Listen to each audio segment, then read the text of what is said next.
Hello, my name is Mary Ann and I'm an alcoholic. I'd like to welcome you to Recovery in Action, Life on Life's Terms.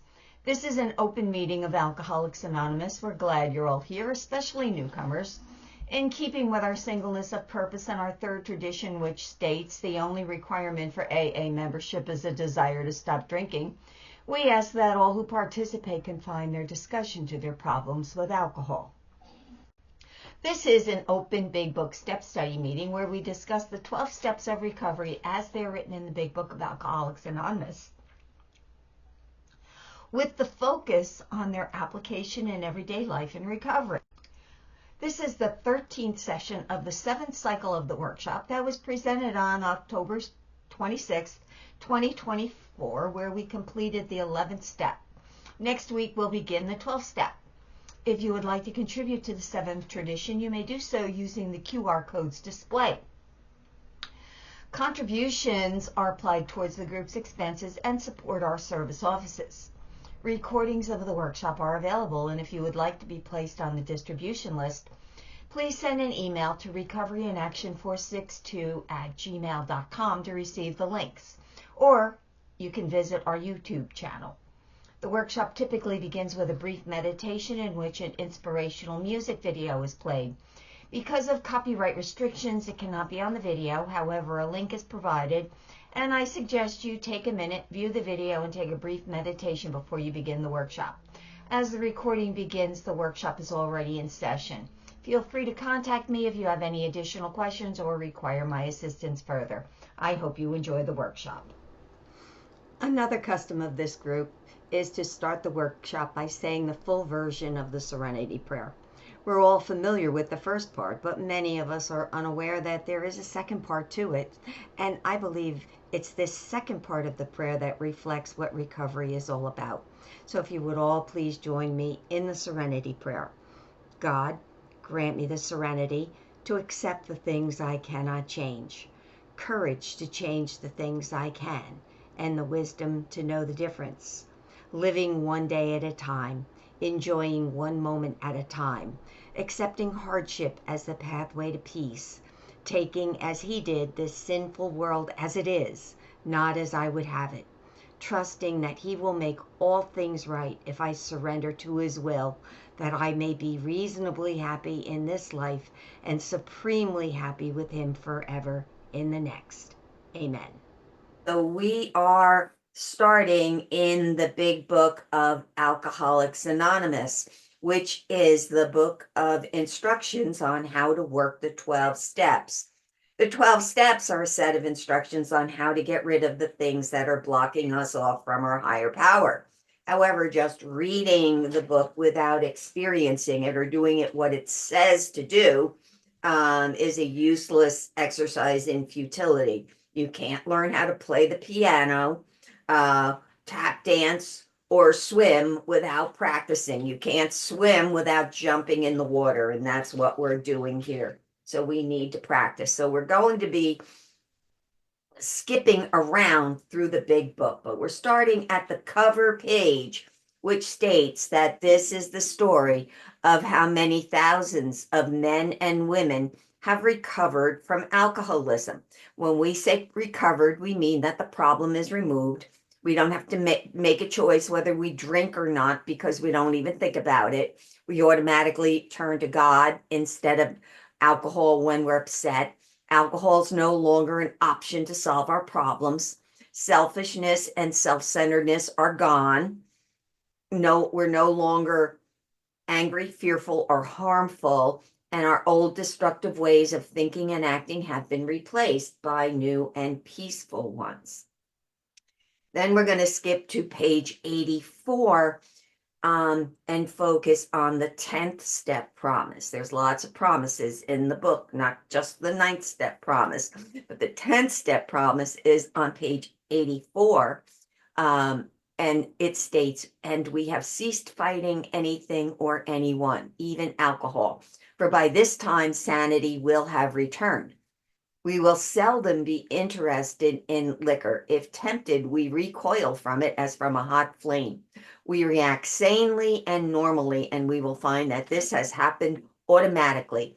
we will see that our new attitude towards liquor has been given us without any thought or effort on our part. It just comes. That's the miracle of it. We're not fighting it, neither are we avoiding temptation. We feel as though we've been placed in a position of neutrality, safe and protected. We've not even sworn off.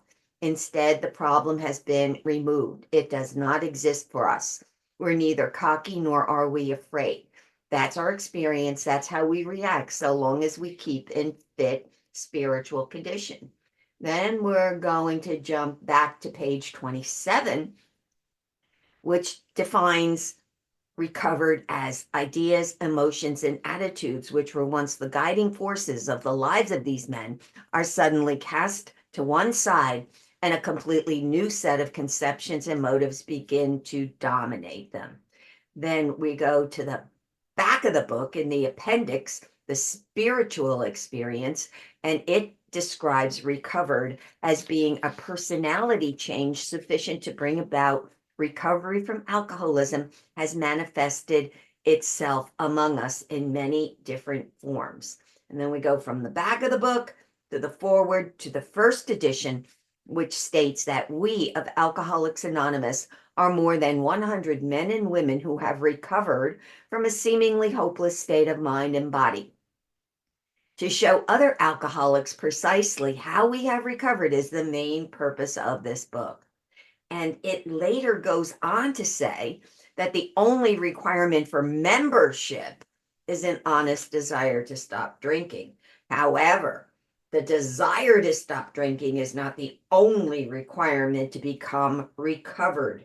There are other things involved, such as being willing and actually doing everything that the big book says to do. So then we jump right in. We're at step 1, and we're doing this as a high-level overview. And step 1 is we admitted we were powerless over alcohol, that our lives had become unmanageable. We understand it's self-knowledge. We realize that we are powerless over alcohol, that we cannot take just one drink. We know this. It's self-knowledge. However, as a real alcoholic, the only thing self-knowledge does is make me realize that I cannot just take one drink without being physically driven to take one drink after another.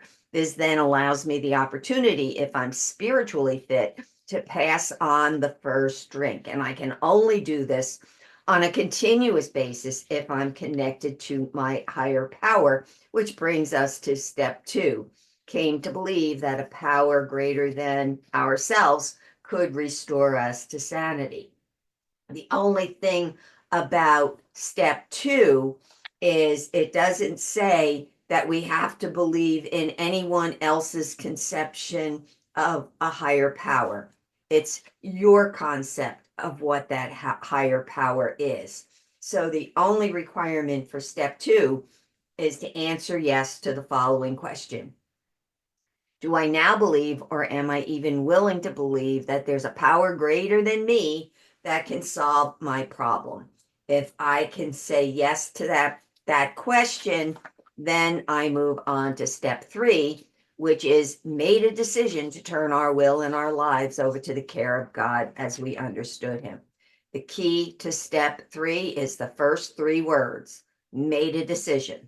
That's all we do in step 3 is make a decision to turn our will over to the care of God as we understood him, which means our concept of that higher power.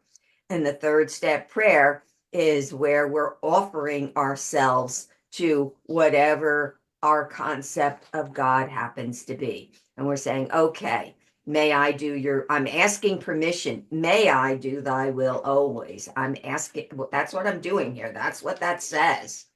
And that brings us to step 4, made a searching and fearless moral inventory of ourselves. And there are 4 fourth step inventories, 1 for resentments, 1 for fears, and 2 for harms excluding our sex conduct and harms including our sex conduct. And we go through and we do these inventories. the first thing we look at are our resentments. And we find out that in most cases, it was found that our self-esteem, our pocketbooks, our ambitions, our personal relations were hurt or threatened. On our grudge list, we set opposite each name our injuries. Was it our self-esteem, our security, our ambitions, our personal or sex relations that had been interfered with? And it boils down to the parts of self. The parts of self, remember, we say it's all about me. Everything's about me. The parts of self, self-esteem, our pocketbook, our emotional security, our ambitions, and our personal relationships are harmed in our resentments. So we look at then at page 67, where it states, where had we been selfish, dishonest, self-seeking, and frightened? Though a situation had not been entirely our fault, we tried to disregard the other person involved entirely. Where were we to blame? The inventory was ours, not the other man's. We saw our faults, we listed them, we placed them before us in black and white. We admitted our wrongs honestly, and were willing to set these matters straight. And it boils down to 5 main character defects. I'm selfish, dishonest, self-seeking, frightened, and inconsiderate. And then when we go further and we delve down deeper into these character defects, we see there's other character defects that are parts of these. And we had a list of these so that we could narrow it down even further. And we do this because it's important. The book says that it lists mean, egotistical, indignant, self-pitying, self-centered, self-delusional. When we get to step 6 and 7, the instructions include being ready to let God remove from us all of the things we have admitted are objectionable and every single defect of character which stands in the way of my usefulness to you and my fellows. So while every character defect falls within the major 5 or a combination of them, it's better to be more specific. So for example, people pleasing is really being dishonest, self-seeking, and frightened all at the same time. But people pleasing gives a more accurate description of what I'm actually doing. And the reason we do this is we repeat what we don't repair. The same situations will keep repeating themselves, and we're going to continue to be unhappy and wonder why this is going on. And it is because our character defects continue to keep cropping up and coming into play. So it's not the people that we listed on our resentment inventory that causes our unhappiness, but our character defects that come into play. So keep in mind that we're not bad people trying to get good, but sick people who are trying to get well. We may have done some pretty awful things, but those things do not define who we really are, and we've done nothing that we need to be punished for. When we get to steps 8 and 9, we take actions to correct those. So when you're working the steps, you end up with the same personality, no matter who you're with. And once your character defects are removed, you no longer have the negative consequences that came into existence by the behaviors you had when you were at step 1, nor do you have inappropriate reactions. That's a biggie, those inappropriate reactions to what's going on around you. And as a result of this, all of your relationships change. Remember, when the rest of the steps are done, any remaining resentment may go away in a short period of time. It is important to note, however, that God will only do for us what we cannot do for ourselves. So when we look at our fear inventory in column 4, the fear and harms inventories, we look at the things that we're capable of doing. This is the footwork that we have to do in order to change. Once we're ready to do that, then we're at step 5, admitted to God, to ourselves, and another human being the exact nature of our wrongs. In step 5, this is where we look at what's blocking us off from our higher power and what's causing our problems. So the purpose of step 5 is to have those things that are blocking you off from your higher power revealed. Once we finish that, we're done with the things that deal with us. And then we move to the things that are about other people. And that's where the shift takes place. We start talking to God and start looking to Him for His help, which starts in step 6. We're entirely ready to remove all these defects of character. Here we read over the list of character defects, and there's only one thing we need to do. We ask ourselves, do we want them removed? If your answer is yes, you move on. If it's not, you ask God to help you. This is where they talk about praying for the willingness, praying for the willingness. But we will say that we said yes, we want them removed, so we're ready for step 7. Humbly asked him to remove our shortcomings. And this is the 7th step prayer, where we now say, in step 3, we're asking permission. Now we're saying, okay, God, my creator, I'm willing that you should have all of me, the good and the bad. I pray that you now remove from me every single defect of character which stands in the way of my usefulness to you and my fellows. Grant me strength as I go out from here to do your bidding. This is where we start looking at those character defects, that list of other character defects. Now, remember, we do not need to have our character defects lifted from us all at once, nor will they be. We only have to be continuously nudged in the right direction, which is where we talk about the nudge from God. And this is where we start to pray.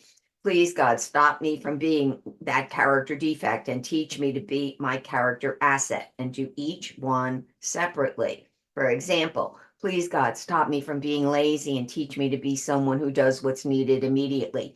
Please, God, stop me from being jealous and teach me to be happy for others.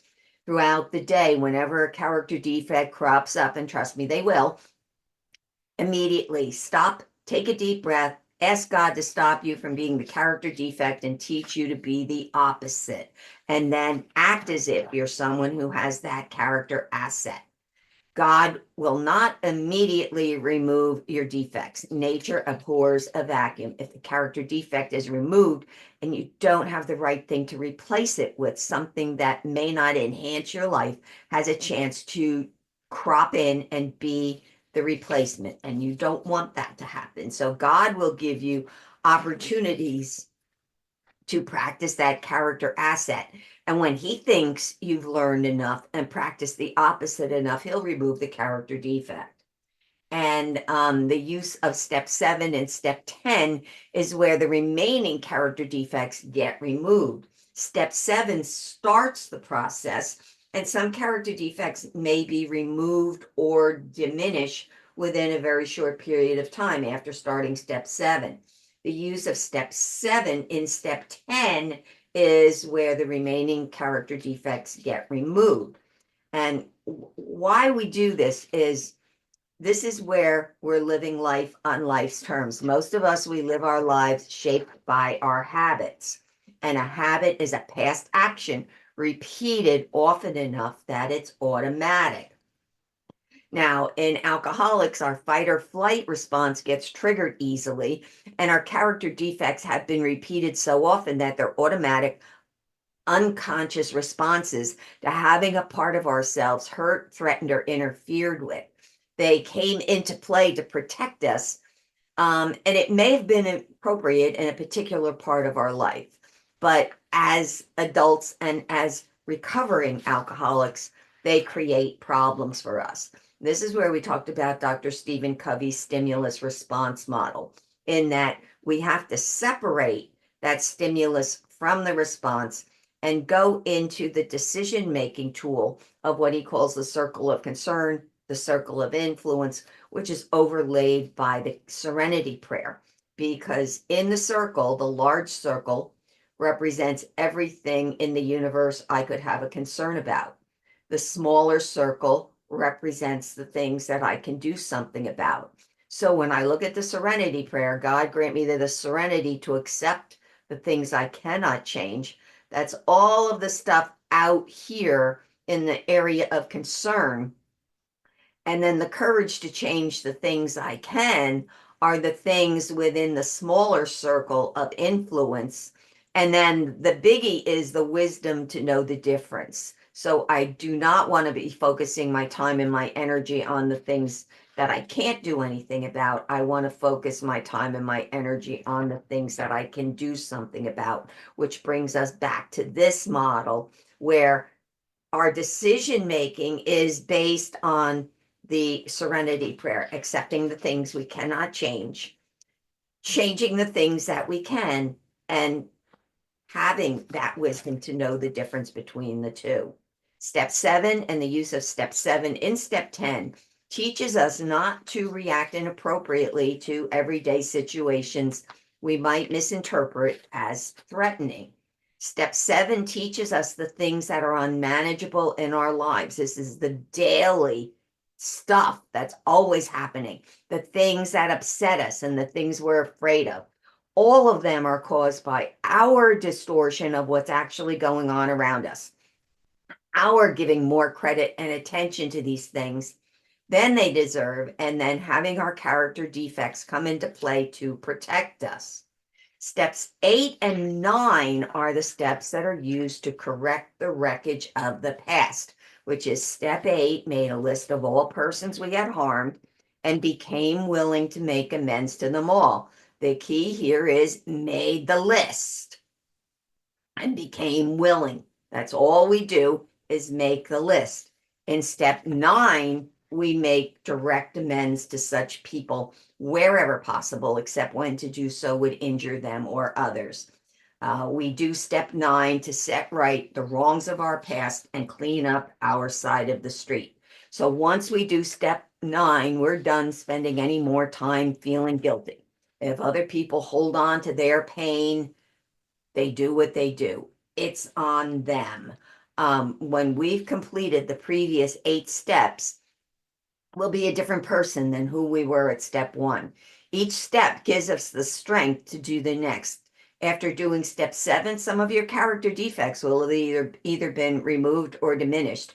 And you'll have the experience of acting as if you're the opposite. And this is good. So you won't react inappropriately or retaliate if any of your step 9s do not go smoothly, which they may. That can happen. So when you've done step 8, you're going to want to set right the wrongs from the past. And now that you have God in your life, you begin to realize that the outcome of everything, including your step 9 amends, are totally in your higher power's hands. And by this point, it's okay.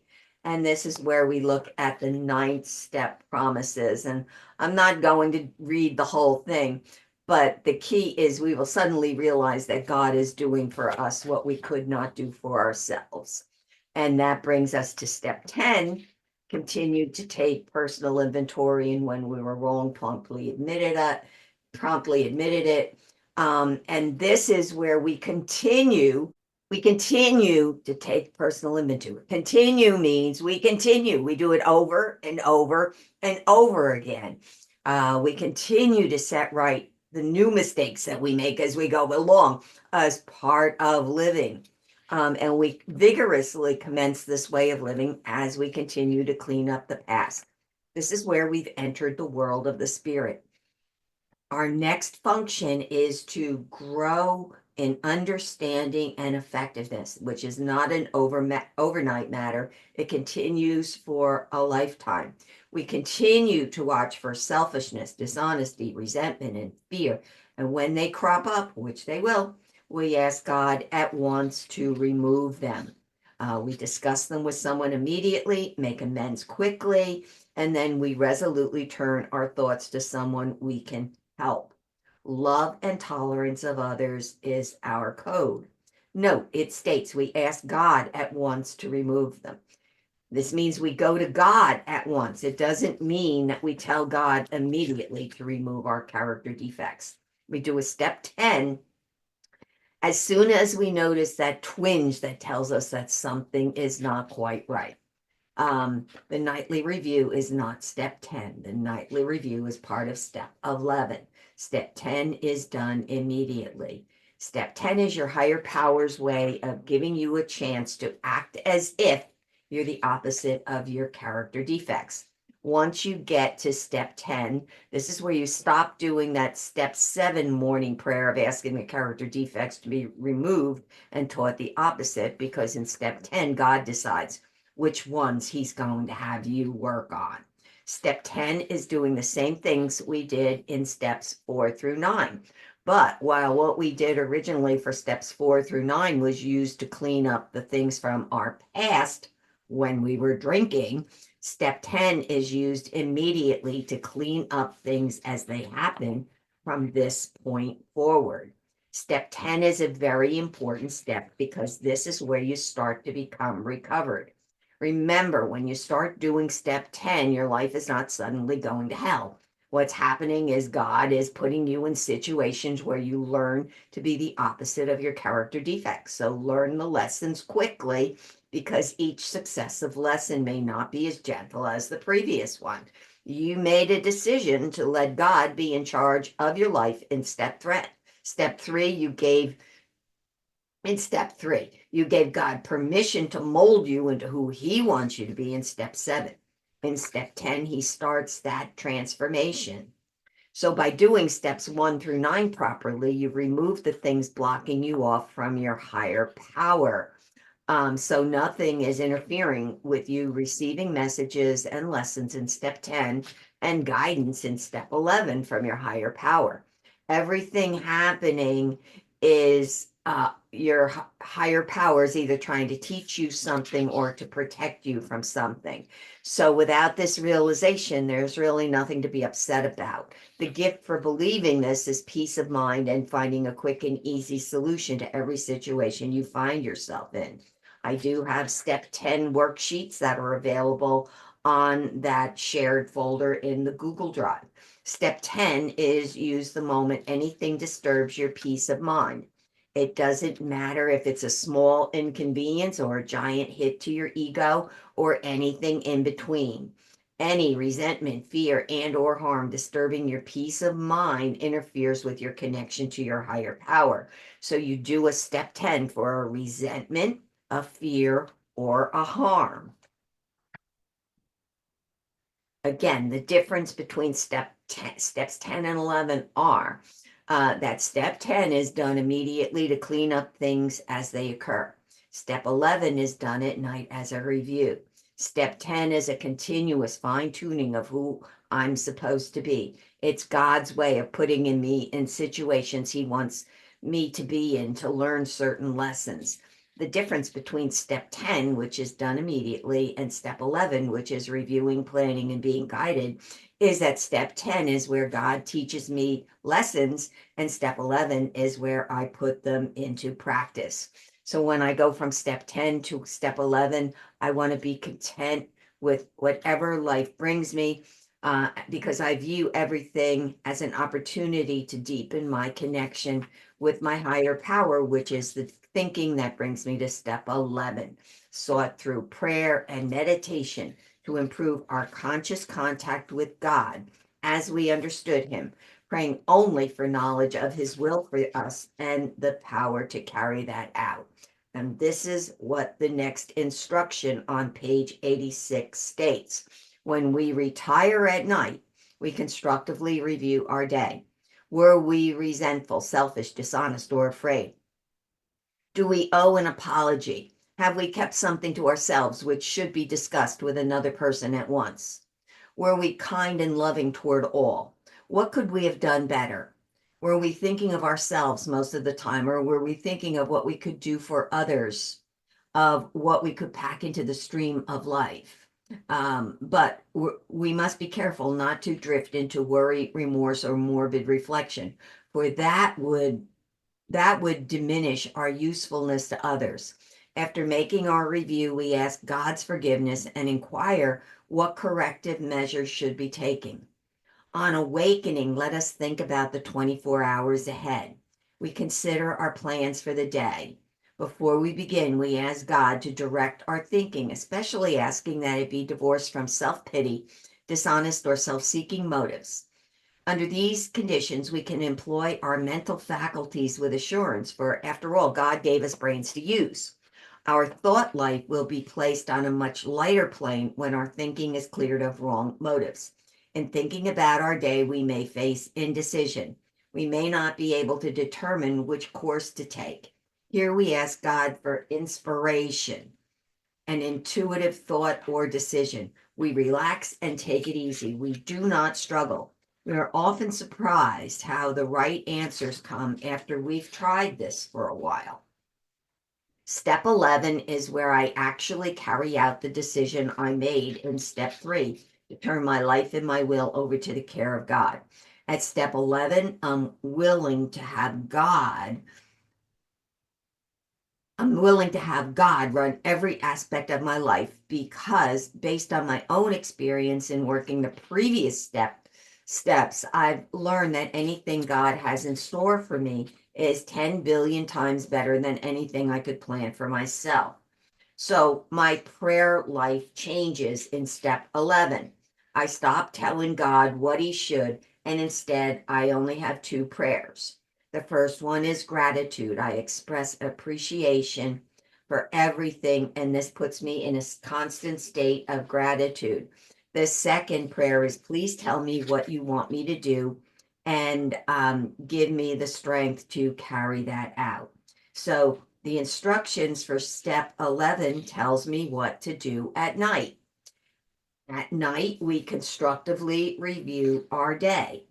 This means I look at what I've done without beating myself up. I'm looking for the things I might have missed doing a step 10 on. I'm looking for anything that needs to be corrected, and I'm looking to see what lessons I learned that day.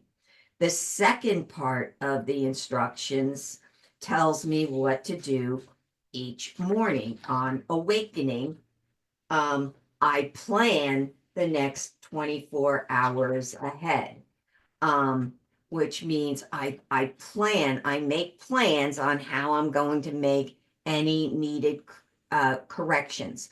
I make plans on how I'm going to incorporate what I learned yesterday into today, and what am I going to do during the day. I want to stay connected to my higher power, reconnect as needed. I constantly look for his guidance and inspiration. And sometimes I might think, well, how do I know if it's God's will or my will? One thing I always say is that my God will never ask me to break any of his laws or activate any of my character defects or relapse into drinking. And that's the way I look at it, in the context of the 12 steps. The core question is, well, will I pick up a drink today? And the answer is always the same. I really don't know. Not knowing isn't a sign of weakness, it's a sign of honesty. Traditionally, we always say 1 day at a time. I commit to sobriety just for today. So a more accurate rendering of the situation would be 1 moment at a time. I'm sober right now, this exact minute. And as long as I keep doing what I'm doing and I keep putting myself in God's will, then the chances are I will not pick up that drink. The 11th step prayer that is actually in the 12 and 12 is the prayer of Saint Francis. Thank you so much for your participation. I hope you enjoyed the workshop, and if you have any questions, please feel free to contact me. And now, please join me in our closing prayer, which is Saint Faustina's prayer for mercy. Eternal God, in whom mercy is endless and the treasury of compassion inexhaustible, Look kindly upon us and increase your mercy in us, that in difficult moments we might not despair nor become despondent, but with great confidence submit ourselves to your holy will, which is love and mercy itself. Amen.